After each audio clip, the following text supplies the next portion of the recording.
हम 2000 kilometre travel करके पहुंचने वाले हैं इंडिया के लास्ट विलेज में। यहाँ ट्रैवल करने के लिए हम दुनिया के सबसे डेंजरस रास्ते से आए हैं। यहाँ का सनसेट शायद ही आपको और कहीं पे देखने मिलेगा। एक टाइम था जब पांडवास भी यहाँ आए थे। यहाँ मिले हमें देखने मोनेस्ट्री और देखने मिले हमें किन्नौर कैलाश। एक साइड पे बांसपा रिवर और दूसरे किनारे चिलकोंजा, और इसमें से हम एंटर कर रहे हैं किन्नौर। हम हैं आज इंडो तिब्बतियन बॉर्डर पे, नॉर्थ ईस्ट हिमाचल प्रदेश। इस बार किन्नौर के एप्पल तो खाने नहीं मिलेंगे, पर हमें शायद स्नो मिल ही जाएगा यहाँ का।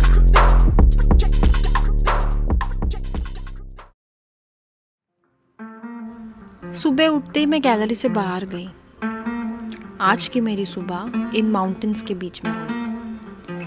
कोई हॉर्न का आवाज़ नहीं आ रहा था मुझे, ना ही मुझे कोई पॉल्यूशन की स्मेल आ रही थी। काफ़ी सुकून था यहाँ, इस पल में, इस मोमेंट में। गुड मॉर्निंग एवरीवन, हम हैं रामपुर में और हम अब जा रहे हैं Chitkul via Sangla. So just to recap, हम मुंबई से अभी तक चंडीगढ़ आए थे। कल चंडीगढ़ से हम रामपुर पहुंचे शाम के 8 बजे। और रामपुर एक ऐसी जगह है जो ऑलमोस्ट 1021 मीटर्स पे एलिवेटेड है और ये शिमला डिस्ट्रिक्ट में पड़ता है। सो आज की जर्नी भी काफ़ी बड़ी होने वाली है, सो स्टे ट्यून्ड।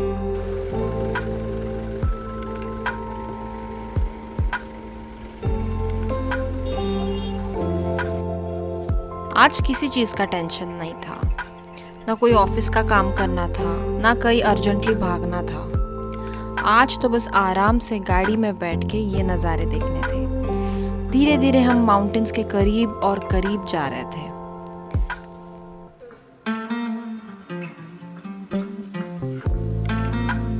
ड्राइवर भैया कह रहे थे ये दुनिया का सबसे डेंजरस और एडवेंचरस रोड है। ये है हिंदुस्तान तिब्बत रोड, जो बनाया था 19th सेंचुरी में, जब ब्रिटिश रूल किया करती थी यहाँ पे। और ये one of the vital route था जो इंडिया और तिब्बत को कनेक्ट कर रहा था।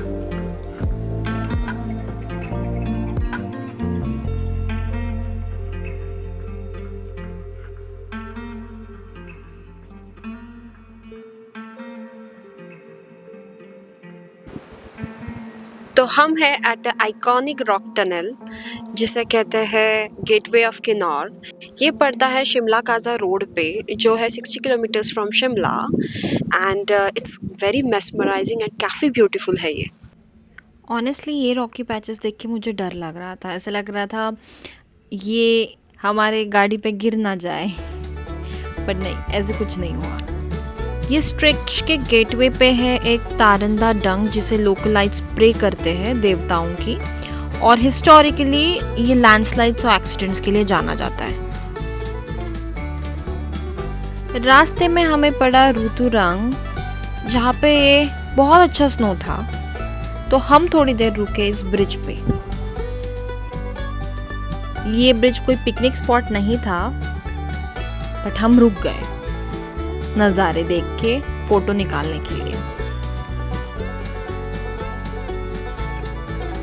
जितना इसे देखने में मज़ा आ रहा था ना, उतनी ही ज़्यादा ठंड लग रही थी हमें, क्योंकि एक तो हवा चल रही थी और ऊपर से टेम्परेचर भी काफ़ी कम था, तो दोनों मिला के बहुत ठंड लग रही थी।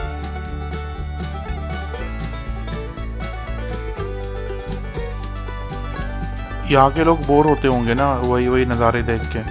नहीं, यहाँ पे कोई बोर कैसे हो सकता है यार? कितना सुंदर है ये सब कुछ। मुझे नहीं लगता कभी कोई बोर हो सकता है यहाँ पे।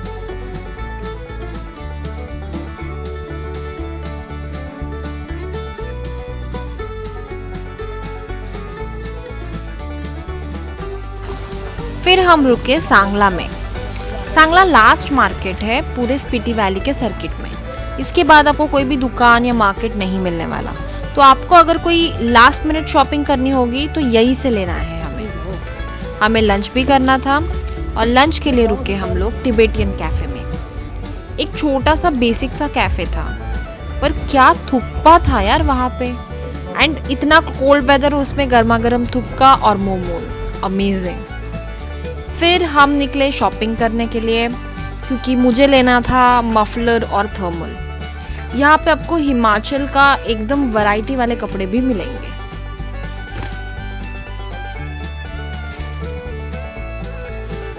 इस मोमेंट में ऑनेस्टली मैं काफ़ी रिग्रेट कर रही थी, क्योंकि मैं खिड़की के पास बैठी और मैंने ये वीडियो खिड़की से ही लिया, कांच ऊपर करके, खिड़की खोल के नहीं लिया।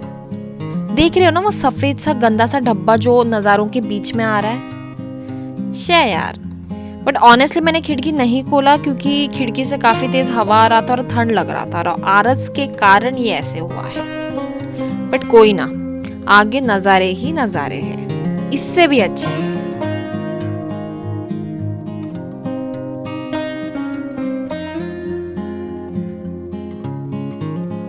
रास्ते के बीच में हमने काफ़ी डरावनी कहानी सुनी। तो सालों पहले सांगला और चिटकुल में कोई रास्ता नहीं था, और रास्ते का कंस्ट्रक्शन बस स्टार्ट हो रहा था, और वहाँ पे एक वर्कर काम करता था, उसका नाम था मणिराम। और ये वर्कर काफ़ी ईमानदार था, और ये रात को नाइट ड्यूटी करता था। और ये रास्ता हमेशा से ही नोन था एक्सीडेंट्स के लिए और लैंडस्लाइड्स के लिए। पर एक दिन रात को दुर्घटना हुई और वहाँ पे लैंडस्लाइड हुआ। जब लैंडस्लाइड हुआ उसी टाइम पे मणिराम वहीं पे काम कर रहा था, और उसके साथ और भी कई वर्कर्स थे जो रेस्ट कर रहे थे, मतलब सो रहे थे, और सारे बेचारे मर गए। अब उनकी बॉडी निकली नहीं, क्योंकि वो लैंडस्लाइड काफ़ी ट्रेजिडिक था। उसके बाद गांव के लोग कहते हैं कि इस रास्ते पे आज भी मणिरामा कभी कभी दिखता है, और चिल्लाने की आवाज़ आती है, रोने की आवाज़ आती है कि दूर हटो, दूर हो जाओ। गांव वाले फिर एक टेम्पल है यहाँ पे, नाग टेम्पल, वहाँ जाके बियरिंग नाग टेम्पल कहते हैं, वहाँ जाके उन्होंने कुछ सेरेमनीज की उसकी आत्मा को शांति मिलने के लिए। बट कहते हैं कि आज भी उसकी आत्मा इस रास्ते पे है, और आवाज़ें आती हैं, कभी कभी रात को वो दिख भी जाता है। और सनसेट हो रहा था और हमारी तो लग गई थी, पर देखते ही देखते चिटकुल आ गया था। यस, जिसके लिए हम लोग इतना इंतज़ार कर रहे थे वो आ गया था फाइनली। हम पहुंच चुके हैं चिटकुल में, लास्ट विलेज ऑफ इंडिया। काफ़ी दिनों से प्लान कर रहे थे, काफ़ी दिनों से ये सपना था, फाइनली ये आज पूरा हो रहा है। कह नहीं सकती कैसे लग रहा है मुझे।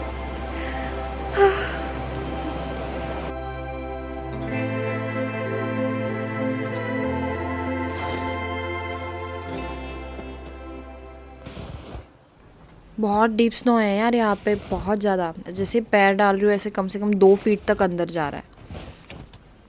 पूरी की पूरी ना चली जाऊँ मैं अंदर, बट बहुत डीप है यार ये तो। कितना प्लानिंग किया यार इस ट्रिप के लिए, एंड फाइनली मैं यहाँ हूँ। Oh my God. So finally हम पहुँच चुके हैं हमारे ड्रीम लोकेशन पे, चिटकुल में, जो है हमारा इंडिया का लास्ट विलेज। माय गॉड, मैं बता नहीं सकती क्या फीलिंग है यहाँ पे। इतना सारा स्नो, बहुत सारा ठंड है, पर ये जो वाइब है ये मैच ही नहीं हो सकती है। I feel so blessed to be here, and I am so grateful to be here. यहाँ पे सबको एक बार तो भी आना ही चाहिए। सनसेट अब ख़त्म हो रहा था, और ये स्काई में अलग अलग कलर्स आने लग गए थे, और मुझे अब याद आ रहा था यहाँ पे मणिराम कहीं पीछे से आ ना जाए या मुझे पुकार ना ले और बोले हर्षदा यहाँ से तुम चली जाओ। मैं ये व्यू ऑनेस्टली काफ़ी एंजॉय कर रही थी, काफ़ी ज़्यादा।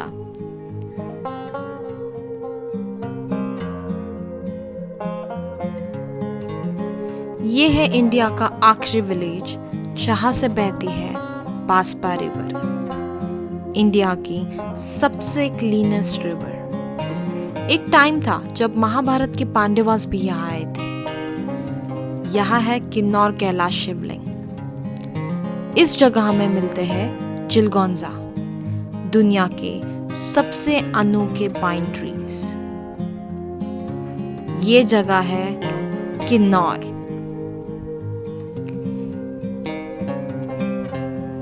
ये है एक हाई एल्टीट्यूड डेजर्ट जहाँ पे है वैलीज एंड स्नो से भरे हुए माउंटेन्स। ये जगह एक देवभूमि है। यहाँ पे ना ही बस मंदिर मिलेंगे बल्कि मिलेंगे बुद्धिज्म के मॉनेस्ट्रीज। ये पड़ता है इंडिया तिब्बत बॉर्डर पे, नॉर्थ ईस्ट हिमाचल प्रदेश। निकलते निकलते इस बच्चे का बर्थडे था और हमने केक काटा इस बच्चे के साथ। कितना लकी है ये कि इसका बर्थडे चिटकुल में सेलिब्रेट हो रहा है। एंड फिर इसमें से हमने थोड़ा सा केक ठूसा और केक थोड़ा सा खाने के बाद हम निकल गए रक्षम के लिए। इस मोमेंट में मैं बहुत स्पेशल कर रही थी। लाइफ की इतनी ब्यूटीफुल मेमोरीज लेके अब हम निकल रहे थे एंड सब कुछ अच्छा लग रहा था, सब कुछ वर्थ इट लग रहा था। जितना भी जो भी आज तक हुआ है सब वर्थ इट था। और ऐसे करते करते हम पहुँचे रक्षम होम्स।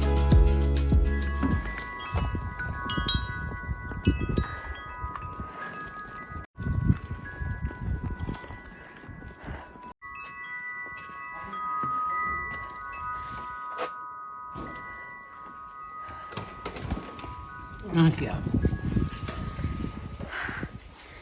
रोहित में आती है।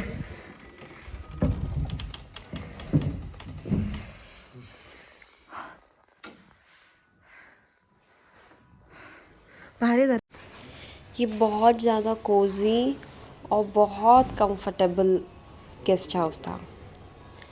ये बेसिकली हम होम स्टे पे रुके थे और इसका नाम था रक्षम होम्स, जो पड़ता है रक्षम में ही। सो बहुत कंफर्टेबल थे हाँ ये।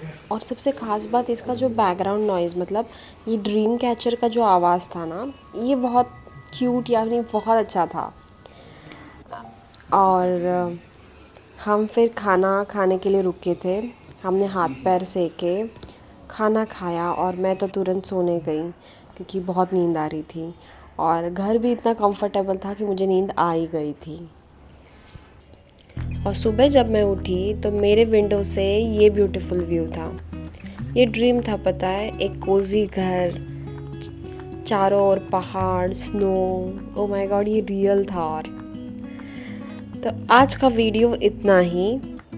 अभी हमें काफ़ी जर्नी करनी बाकी है, तो please subscribe to my channel, like to my video and please share with your friends and family. Until then, bye.